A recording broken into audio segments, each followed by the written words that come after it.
Dr. Saikat Patra, Associate Professor in Department of Neonatology over here at Himalayan Institute of Medical Science. And today we are going to discuss on neonatal sepsis. This is a very important topic as far as neonatology is concerned, because the three major causes of mortality in a newborn are prematurity, perinatal asphyxia and sepsis.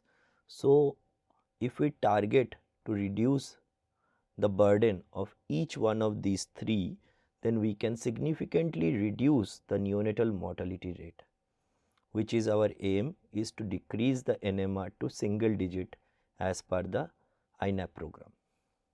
So, let us first see what is the definition of neonatal sepsis. Neonatal sepsis is defined as presence of systemic features associated with the growth of bacteria from one or more sites in a neonate. Now, sepsis does not always mean that it has to be a bacterial sepsis. There can be viral sepsis, there can be fungal sepsis. So, if there is a growth of the fungus in the blood culture or any other body fluid culture, we will call it as a fungal sepsis. And for viral sepsis, we actually need to have the viral PCRs for its diagnosis. In certain times, we may not get the culture to be positive. There are certain terminologies associated with it. One of such terminology is clinical sepsis. This is when the screen, that is the sepsis screen, and the blood or the CSF fluid culture is negative, but there is a history which is highly suspicious of infection, then we call this condition as clinical sepsis. This is a very common scenario in the neonatal ICU. Another definition we need to be aware of is probable sepsis. In this, the clinical and the laboratory findings, that is the blood parameters, are consistent with bacterial infection, but the blood culture is negative. This condition is also known as a culture negative sepsis. So, then what is culture positive sepsis? It is obvious. Clinical features, laboratory findings and the culture being positive, we will tell this as a culture proven or a definitive sepsis. So, the gold standard for diagnosis of neonatal sepsis is a positive blood culture. The sepsis in the newborn period can present at various sites. So, the most common ones are infection of the respiratory tract, the lungs, where it is known as pneumonia, infection of the central nervous system, the meninges getting involved, meningitis, blood culture having the organism is septicemia. If the organism is present in the urinary tract and the culture is positive, we call it culture positive urinary tract infection. Infection in the joints will present as septic arthritis in the newborn, and if it is involving the medulla of the bone, we call it a osteomyelitis in the neonatal period. These are the common type of sepsis which is seen in the neonatal period. Coming to a bit of the epidemiology. What is the current scenario of neonatal sepsis in India? Well, the largest study for this was done in New Delhi, and the study was titled as Dennis study. This is just to understand that how big the problem is. Well, it was found that out of 1000 live births, 21.8 babies developed neonatal sepsis. So, quite a huge burden. And of these, 9.5 per 1000 live births were culture proven. So, around 50% of the babies who were suspected to have sepsis had a culture positive sepsis, and among them 2/3 of these cases occurred within the first 72 hours. So, this brings us to the another important concept. Any sepsis which is happening in the first 72 hours of life is known as the early onset sepsis, whereas the sepsis which occurs after 72 hours of birth is known as late onset sepsis. Why this is so important? Because the case fatality rate is around 30 to 50%. So, the babies who are having organisms in their blood are at a high chance of mortality, and the most common organisms which are associated with such fatal outcome are Acinetobacter, Klebsiella, Escherichia coli, Staphylococcus aureus and Enterococcus. If you see the overall neonatal mortality, then 24% of the neonatal death is due to sepsis. So, it is a huge burden, especially in the low middle income countries like India, and here lies the importance of knowing the concepts of sepsis, how they present, how to manage and how to prevent, that is most important. So, in the further slides we will be discussing about this. So, neonatal sepsis, there are certain things which is very important. The symptoms in newborn period are generally non-specific. There is no ideal test which can be utilized in conditions which are culture negative sepsis. This neonatal sepsis leads to high mortality if it is not treated appropriately at appropriate duration. And because of uncontrolled use of antibiotics, there is a huge menace of multi-drug resistant bugs which are now circulating in all the NICUs, and this is actually hampering the treatment of neonatal sepsis. So, as I have already discussed prior, that there are two types of sepsis based on the duration when it starts. Early onset sepsis, the symptoms starts at or before 72 hours of birth. The most common presenting symptoms in such babies will be respiratory distress, which is due to pneumonia. 90% of such manifestations will occur within the first 24 hours of age. This is so because the source of infection is the maternal genital tract and the route of infection is transplacental or the ascending route. As a result, the newborn's lungs are already infected with the organism at the time of birth. Hence, they usually present early. The common organisms which are implicated in early onset sepsis are group B streptococci known as GBS. This is usually seen in the Western world and quite uncommon organism in the Indian scenario. In the Indian scenario, the common organisms are Escherichia coli, Haemophilus influenza and coagulase negative Staphylococcus aureus. Listeria monocytogenes is another organism which causes early onset sepsis, again quite uncommon in the Indian context. What are the various risk factors which leads to early onset sepsis? The most important one is if the baby born is very low birth weight or the baby is a premature baby, they have a high propensity to develop sepsis. Febrile illness in the mother during or within the last 2 weeks of delivery increases the chance of transplacental spread to the fetus and thereby increases the risk of early onset sepsis.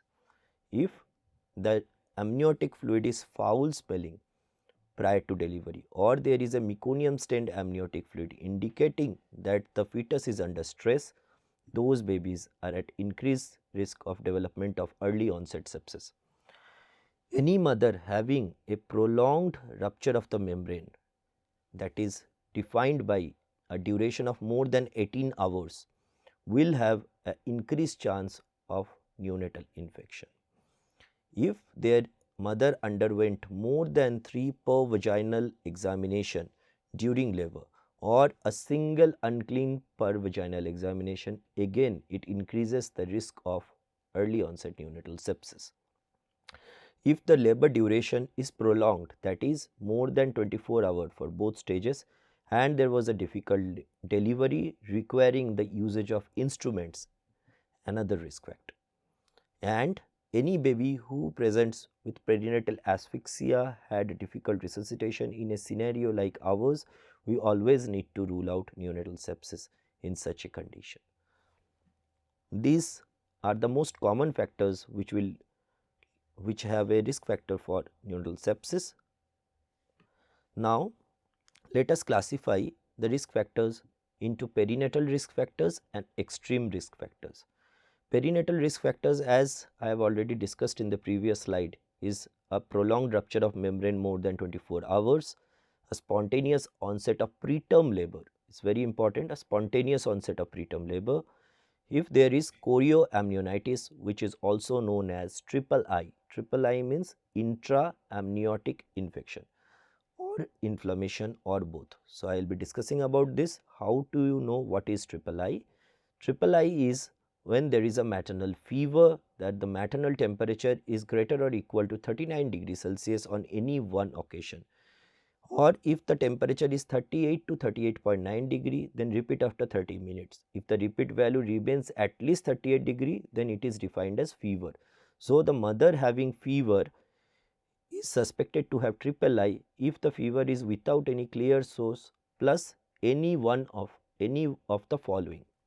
That is, a baseline fetal tachycardia defined as more than 160 beats per minute of fetal heart rate for more than 10 minutes, a maternal total leukocyte count more than 15,000 in the absence of corticosteroid administration in the mother, a definite purulent fluid from the cervix. These will lead us to suspect triple I. Then how do we confirm the triple I? All the above plus laboratory findings such as a positive amniotic fluid gram staining or culture, or there is a histopathological evidence of infection or inflammation or both in the placenta. So, this is a perinatal risk factor. Other important risk factors are unclean pervaginal examination and perinatal asphyxia.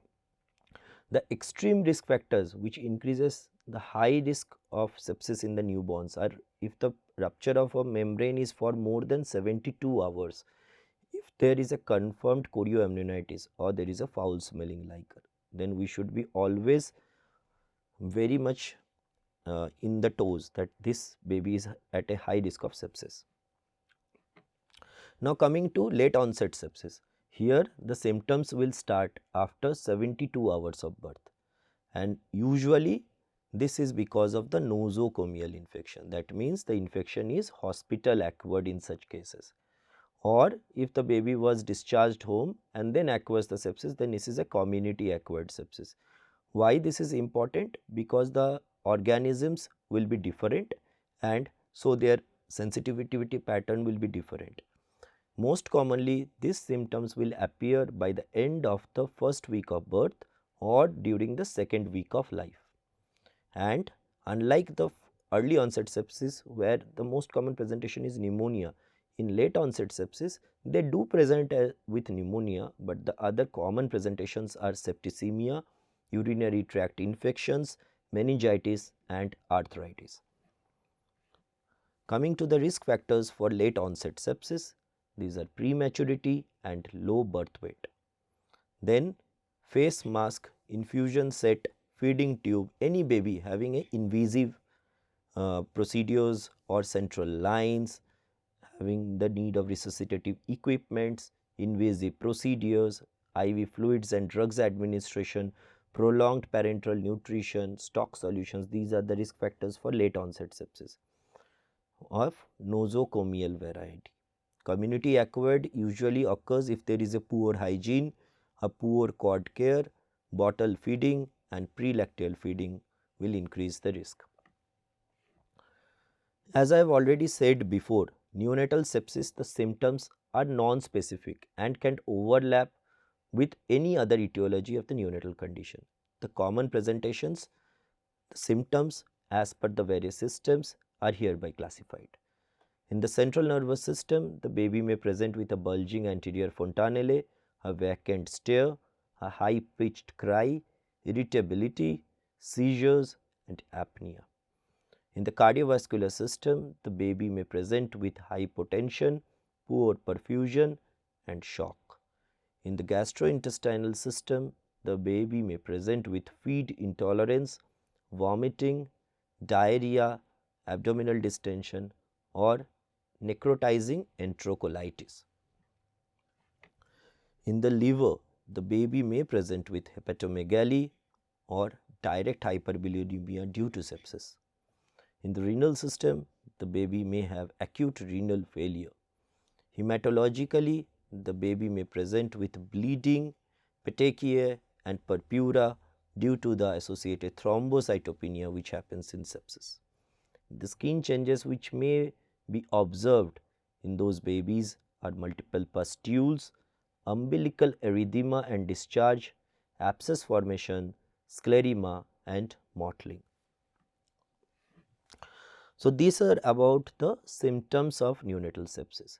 Now, once you suspect sepsis, you have to screen whether the baby is septic or not, and this screening is done by something known as sepsis screen, and this includes the following components.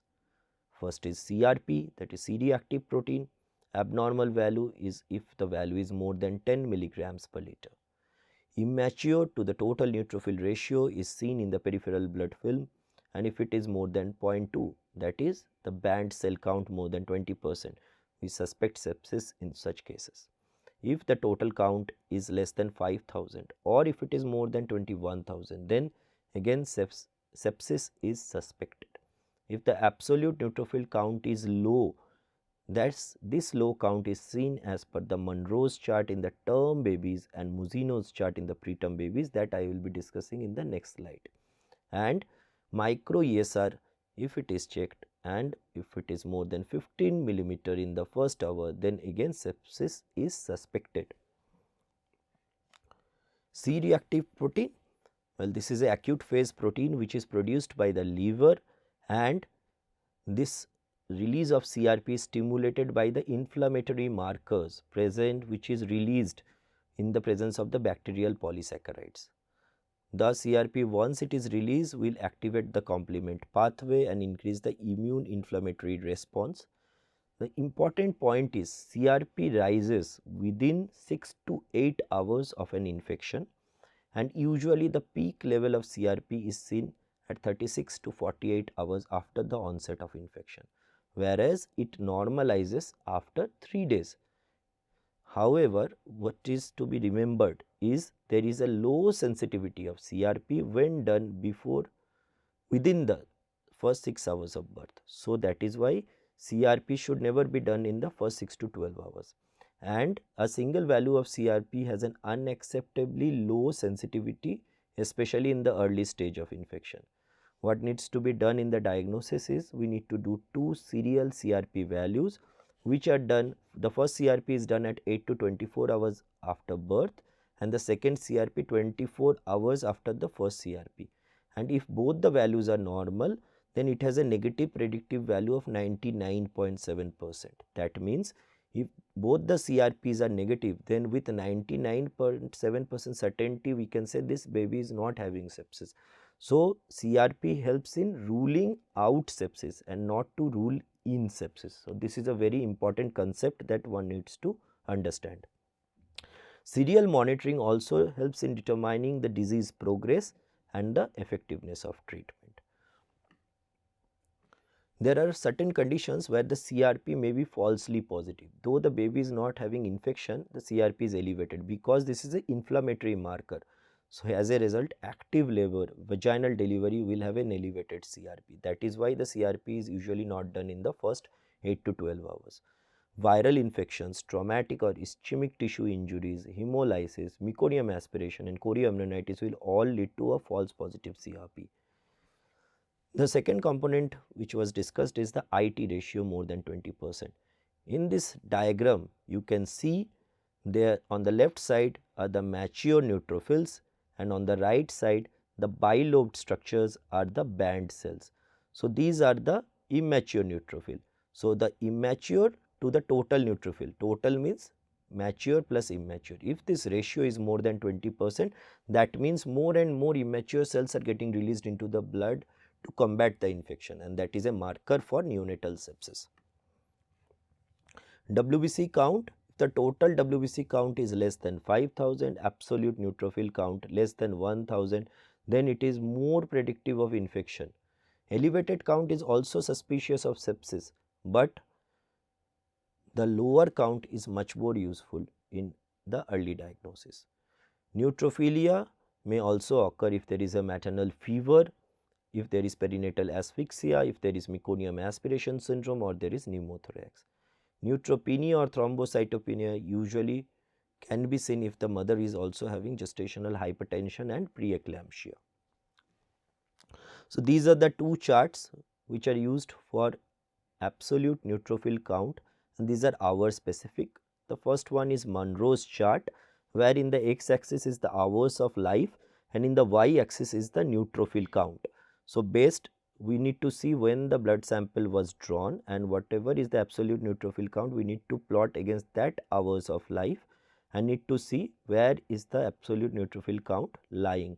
If it is lying outside these ranges, then it will suggest neutropenia or neutrophilia in a term baby. Similarly, in a preterm baby, the Muzzino's charts are used, and again this is hour specific. The lines are the 5th percentile, the 95th percentile, and the average, and if the values are lying anywhere outside this, then it will help us in identifying the abnormality. So, when to perform a sepsis screen? We will do it at the suspicion of sepsis and when there is a risk factor for sepsis. Routine screening is not recommended in all the babies. Should we wait for sepsis screen reports to start antibiotics? Sepsis screen must be performed only if the decision to start antibiotic can be made and should not be done routinely. These are all the screening tests. Then what are the specific tests for neonatal sepsis? Well, the gold standard is blood culture. For associated infection at the other sites, one need to do the CSF examination, urine culture. If there is any site having pus collection, then that pus must be sent for gram staining and culture, and molecular assay like PCR is useful though costly, but is now available in many of the centers in India. Coming to the gold standard diagnosis of neonatal sepsis, that is blood culture. This is done using the BACTEC or the BACT alert method. This is a fully automated blood culture system where the blood is collected into these blood culture bottles, which is shown over here on the right side, and it is kept inside the machine where they are continuously read, and detection is done using the fluorescent technology.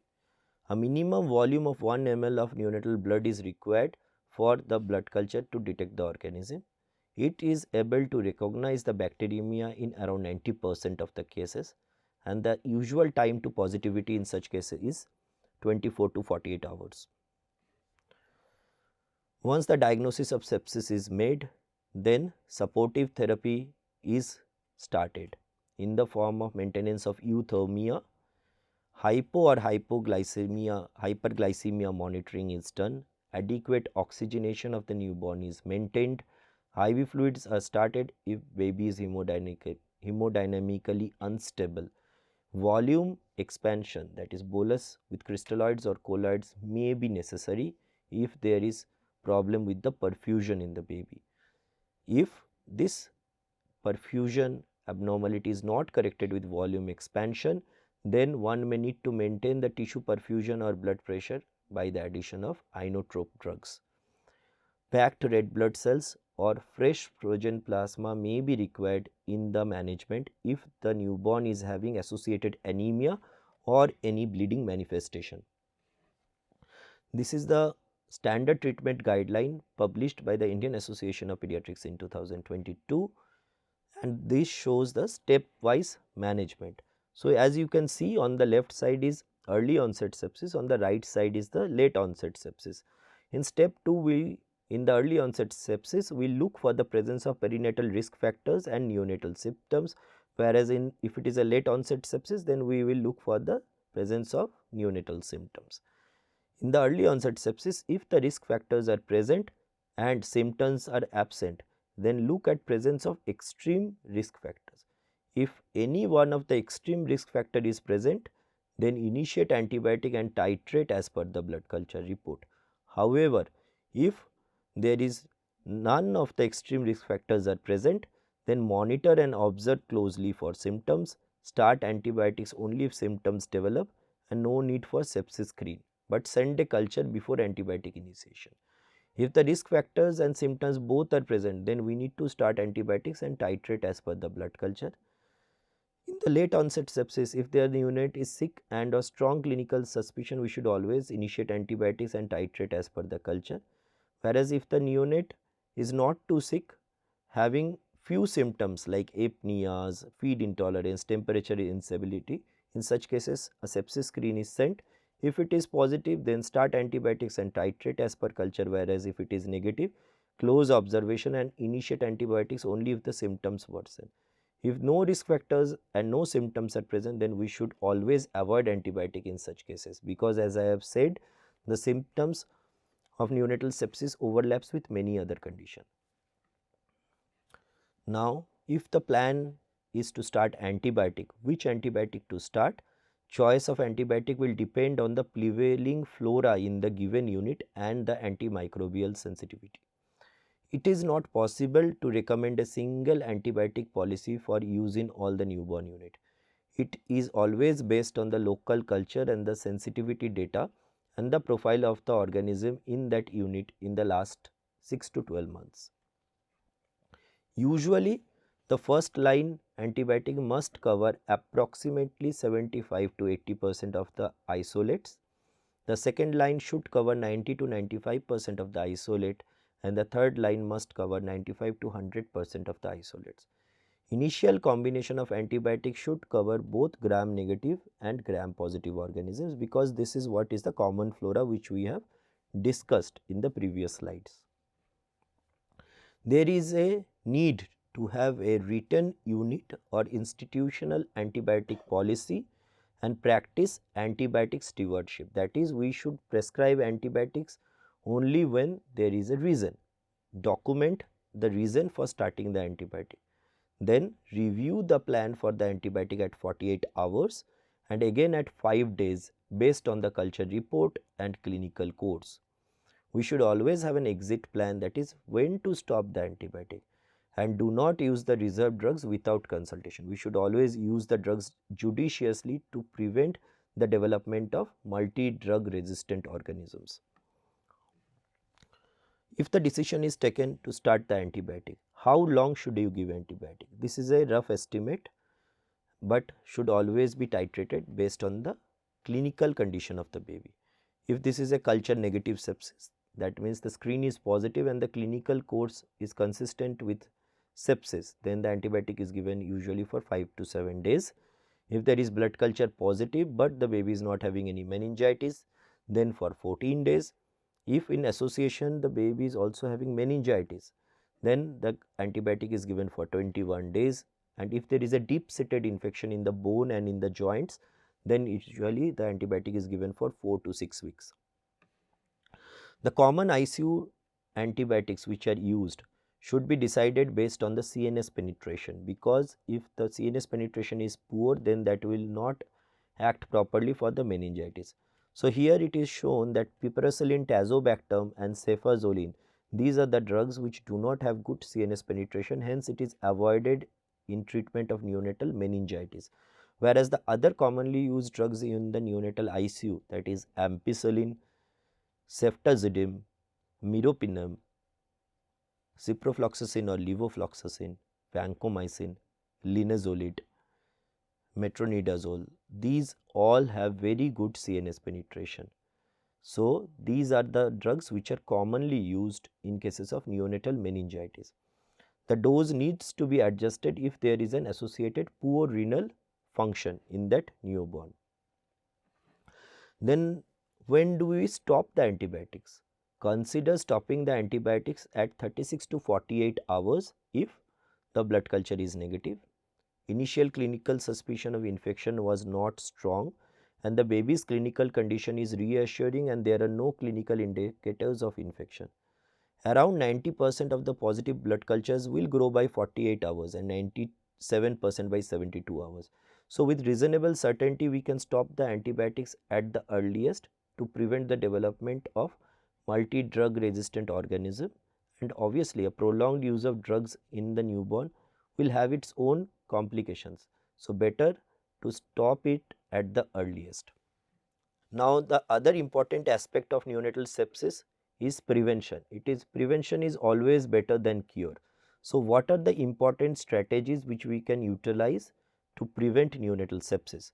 Here you can see the largest bubble in bold is written about hand washing. So hand washing policy must be present in all the neonatal ICUs and diligently must be followed by all the healthcare workers, and it is the single most important strategy which can prevent the late onset neonatal sepsis. In addition, prevention of preterm delivery if possible, regular cleaning of the unit, exclusive use of breast milk, adequate staff in the NICU to prevent overhandling, bedside asepsis protocols, delivery management guidelines, avoiding overcrowding in the NICU, periodic surveillance and intrapartum antibiotic prophylaxis are all associated strategies for the prevention of hospital acquired infection. So as I have told, hand washing is the most important strategy. There are 5 moments of hand hygiene which is given by the World Health Organization. The first moment is before the patient contact, hand hygiene must be done. Then second moment is before doing any aseptic task. Third moment is after body fluid exposure risk. Fourth point is after contact with the patient, and the fifth moment is after contact with the patient surroundings. When to do hand wash? Hand wash should be done when your hands are visibly soiled, else use of hand rub can suffice. Hand washing whenever is done should be done for at least a minute, and these are the steps which must be followed stepwise for the prevention of sepsis. Very important, we should know all these steps in detail how to do hand washing. This is about hand rub. So if the hand is not visibly soiled, then use of the sanitizer can suffice, and usually it should be done for 20 to 30 seconds. Let the hand dry before doing the procedure or touching the baby. The steps are similar to hand washing, only the duration is different. So thank you. This is all about the neonatal sepsis, its symptoms, its management strategies and the prevention.